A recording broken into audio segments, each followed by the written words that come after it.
Hey everyone! Welcome back to Old Charles, the channel where we uncover the fascinating stories behind coins from all around the world.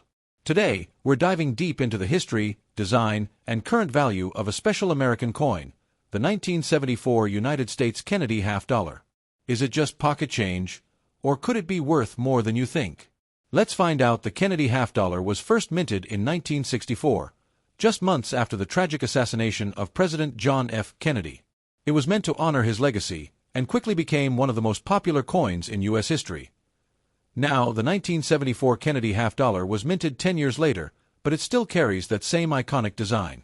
By this time, the U.S. Mint had already stopped using silver in most circulating coins, including this one portrait of President John F. Kennedy. The word "Liberty" above, "In God We Trust" below, and the date, 1974. The presidential seal, an eagle with a shield, holding arrows and an olive branch ***, United States of America ***, across the top, and half-dollar. At the bottom, it's bold, patriotic, and instantly recognizable. The coin was designed by Gilroy Roberts, obverse, and Frank Gasparro, reverse, two legendary U.S. Mint engravers. The 1974 Kennedy half-dollar was minted in 3 locations. 1. Philadelphia, no mint mark, about 201 million coins. 2. Denver, D mint mark, around 79 million coins. 3. San Francisco, S mint mark. These were proof coins made for collectors, with around 2.6 million produced. If you have a coin with an S mint mark, you likely have a proof coin, which is more valuable to collectors. Now here's the key info for collectors. The 1974 half-dollar is not made of silver. It's a clad coin, made from copper and nickel.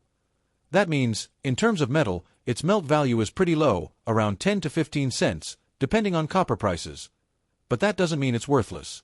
Some coins, especially those in mint condition, can be worth more, typically worth $4 to $10, sometimes higher if still in original packaging.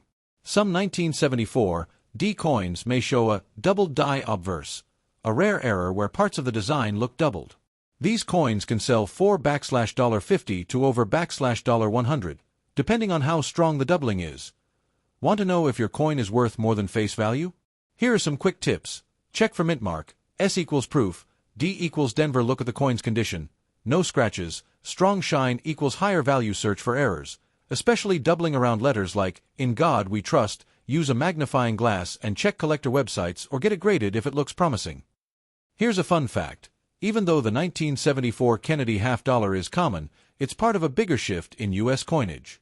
By the mid-1970s, most Americans stopped using half-dollars in daily transactions, making them more collectible than practical.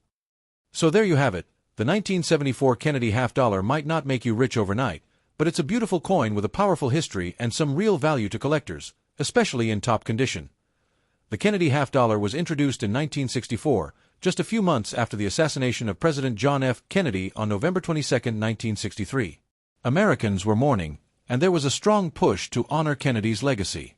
The U.S. Mint, with approval from Congress, quickly redesigned the half-dollar coin to feature his portrait. The coin was designed in record time and released into circulation in March 1964. It featured Kennedy's profile on the obverse and the presidential seal on the reverse. From 1964, the coin was 90% silver. In 1965 to 1970, it was 40% silver due to rising silver prices. By 1971, silver was completely removed from circulating half-dollars, so, by the time we reached 1974, the Kennedy half-dollar was made of copper-nickel clad, the same metal composition used for dimes and quarters in 1974.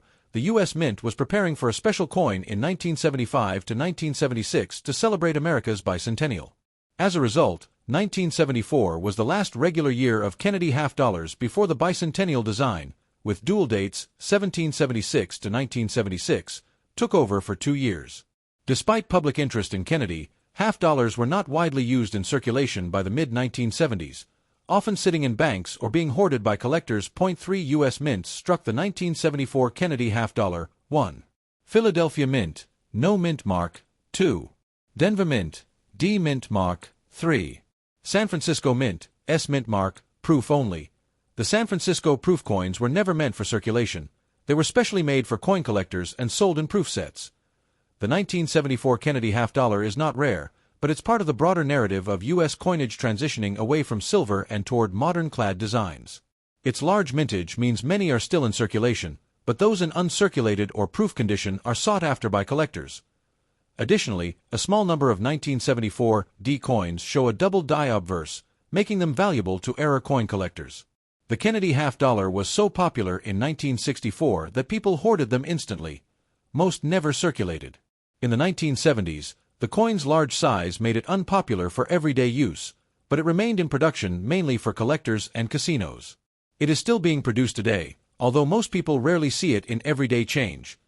The 1974 Kennedy half-dollar is more than just a piece of metal. It's a reminder of a moment in American history when the entire nation united in memory of a fallen president. Though not made of silver, this coin captures a period of change, tribute, and the evolving nature of U.S. currency. Alright, now let's talk about something really important: condition.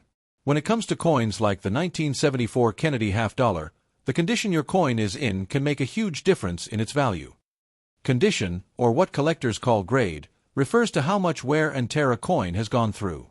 The better the condition, the more valuable it can be, especially to collectors.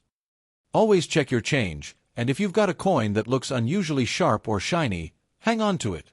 That small detail could mean big value. In the next section, we'll show you how to store and protect your valuable coins, so don't go anywhere.